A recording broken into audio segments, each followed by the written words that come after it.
Hello Wolfpack, we're back here on Bitcoin today. Now I want to simplify my view right off the bat so people don't get misconstrued here, because I think there's a little bit of an assumption that I'm just bearish right now and that everything's just bearish and we're in a bear market, it's bearish. That's not necessarily what I believe, right?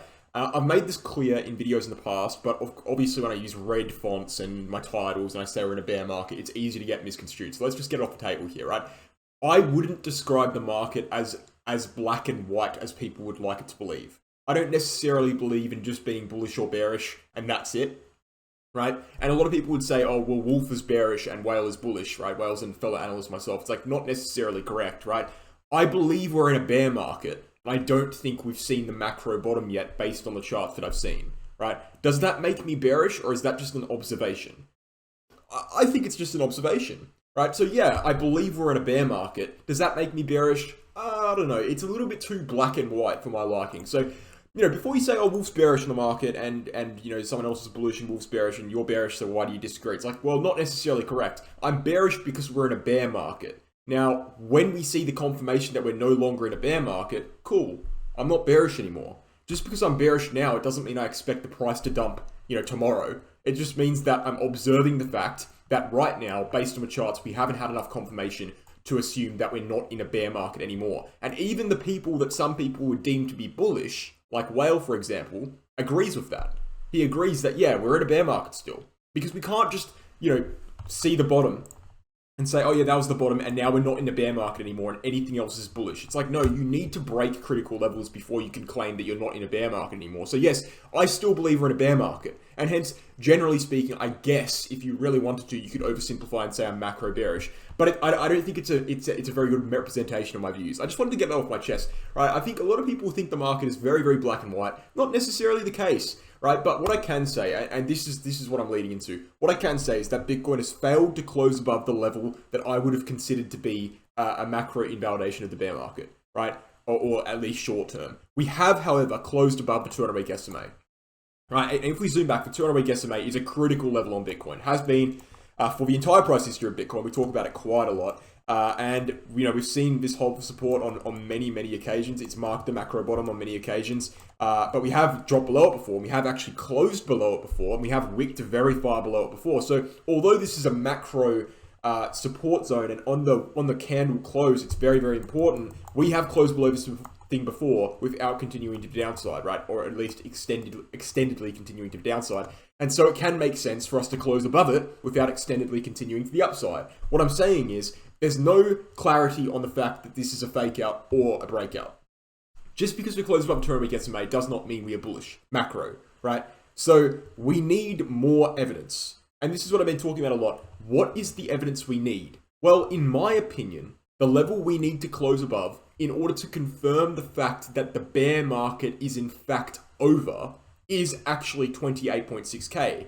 Why? 28.6k is this red box, this resistance box. It's very clear. That is an intense level of support, right? Obviously, when you're below support, it's resistance, and it's going to lead to a break to the downside once you reject off that resistance. So we need to break above that in order for me to sit here and say, I'm bullish. Now, this doesn't mean I'm thinking Bitcoin's going to go to 10k. It just means I don't think we've seen what we need to see to confirm the fact that it's not, right? I think there really needs to be distinctions made here. But another critical level that I'm looking at, so that's the macro validation, 28.6k. Another critical level I'm looking at is actually 23.8k, which was this little level of support we saw here in December 2020. And it's also been this little area of resistance we've seen over the last few days. We're just wicking into there and getting rejected. We're failing to close above it. That is a critical level as well. So in order for me to be short-term bullish, and I'd still remain macro bearish because I think we're in a bear market. In order to be short-term bullish, we need to break above 23.8k on a daily candle, right? I don't think weekly candle. I think a daily candle above 23.8k would do. But yeah, a weekly candle above 28.6k would be a macro validation for the bear market, and that would put us back in neutral territory from which we can consolidate and then create a bull market, right? That's what I think. But yeah, as of right now, I don't think we have the evidence to say the bottom's in. And as of right now, actually, I would say it's pretty bearish. Mainly because of the fact that, we've got this, and this is newly identified. We've actually got a bit of a triangle formation stemming from October 2021, which is where the top was on the RSI. If you look at the RSI here, you can see these two red lines converging. We've rejected off the top side 4 times on 4 separate occasions now. We've just rejected off of again. That's not a good sign, right? That's really not a good sign. We also see the stochastic RSI. We've topped out on that. Every time we've topped out on that, last 5 occasions, we've led to about a 10 to 15% correction. We've topped out on that again. We can expect a 10 to 15% correction as per what has happened in the past.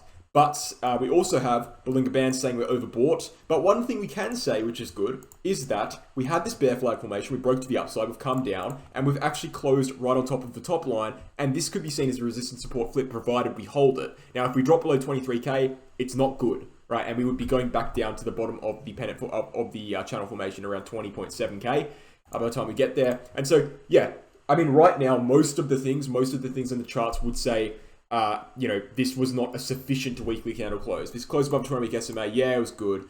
And yeah, we're holding for support here in the meantime. But we're very oversold. The RSI is rejected. Stochastic RSI is saying we're topped out. And volume was very low on the Binance chart as well. So, or decreasing in the uptrend at least.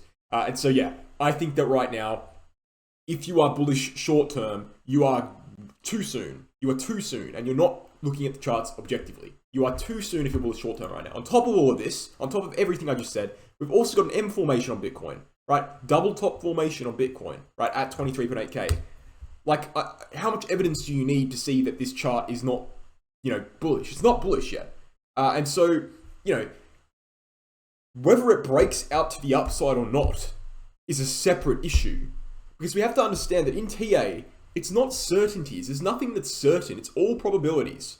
Right? So what I would say is that, yeah, I don't think this chart is bullish. I think there's about a 75% chance we break to the downside. There's still a 25% chance we break to the upside, right? Does that mean I'm wrong if it happens? I mean, technically, yeah, but like, you can't act like everything in this market is certain. It's definitely all about probabilities. And the best position you can put yourself in right now is not being in any trades. I wouldn't even be in a short right now. Why would I not be in a short? Well, on Bitcoin at least, I trade altcoins daily.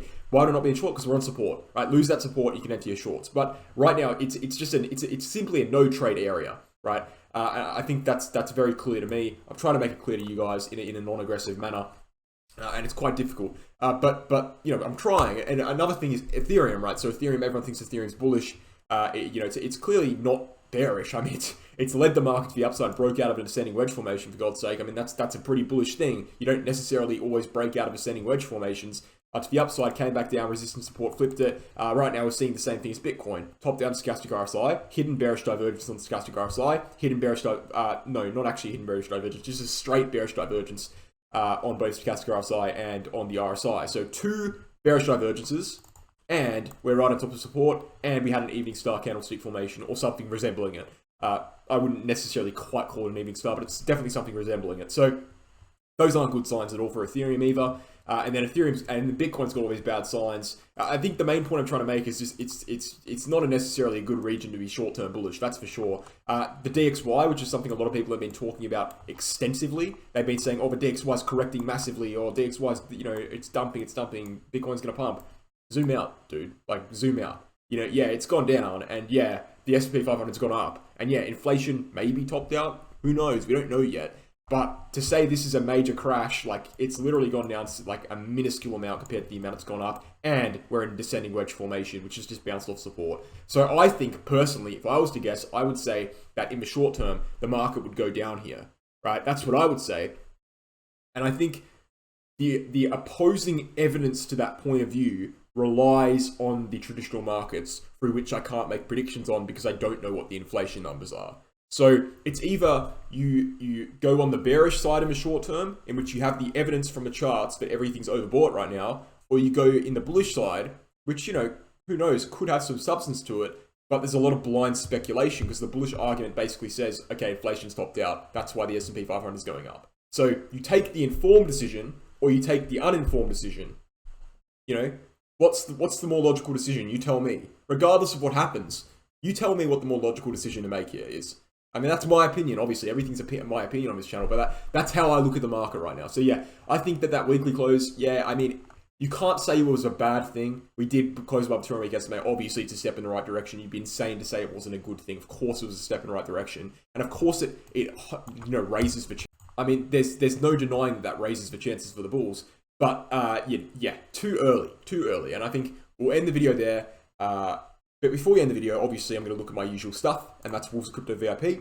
Go to my YouTube channel, click on the home page, or you'll be on the home page here. Click on the join button. You can gain access to all of these things we have here, all these perks. The main one being exclusive altcoin trading setups, one every second day. So every second day I'll post about a 5-minute video to VIPs going over an altcoin that I like the look of, and its trading plan, where to take profits, where to put a stop loss, all that kind of stuff, targets you're looking at, where would the breakout be confirmed, and that's been extremely profitable in the past. And then we've also got prioritized reply to comments, so I will prioritize replying to your comments if you're a VIP member over a regular person.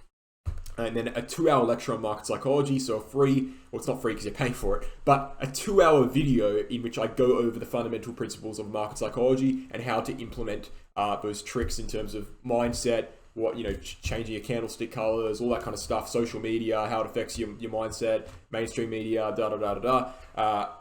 how you can implement those things to kind of make your experience trading more profitable and less emotional. And then we've got the exclusive Telegram group access, which you can discuss with VIP members, charts, trades, etc. On Telegram. We've got about 130 members in that group, around 200 VIP members. And I'm excited to get some more people in there because I think it's very good value for money, and I genuinely think it's a great community we're building within the VIP membership. And then also BitGet Exchange, which is the exchange for VIP members use. So every single VIP member, ideally, I think most of them do, ideally have signed up to BitGet and use BitGet for trading. And the reason we do that is because the trades we have, or the trading signals I release, are run through BitGet. That doesn't mean you can't trade them if you don't have BitGet. You can, but we're using kind of BitGet Exchange for our kind of fundamental trading. I don't know what to call it. We're using futures on BitGet, where spot, some people use Binance for spot, but futures definitely on BitGet. Why is that? Non-KYC, which is the main part. Secondly, half the fees are Binance. And thirdly, while you're using BitGet, you have the opportunity to access a reward center in which you can gain crypto bonuses, etc. And if you want to gain access to all of that, you can sign up using my referral link in the description below. Sign up to BitGet, trade with half the fees, trade with non-KYC. Takes 5 minutes to sign up. It's completely free, and you'll also be saving money naturally, because when you're trading, it's half the fees of Binance, which is commonly referred to as the lowest fee exchange, which is not true, right? Because BitGet's lower. And then also the Crypto Academy. So this is a company myself and Megawell Crypto own and founded, and it's become we've got our first product here, and I think our only product. I mean, I'm not sure what we're doing in the future with it, but it's the Become a Trader course. It's a TA course. We're teaching people how to trade. And if you're interested in this kind of thing, go to the website, read the bio, come down to the bottom of the website, and you'll see the email address there. You can send us an email and request more information, and we'll send you an extensive pamphlet and video explaining what the product actually is, what it does, why is it useful, why is it different to other trading courses, etc. And then you can make an informed decision about whether you want to go through with the purchase or not. So thanks for watching, guys. I hope you enjoyed the video, and I'll catch you in the next one. Cheers.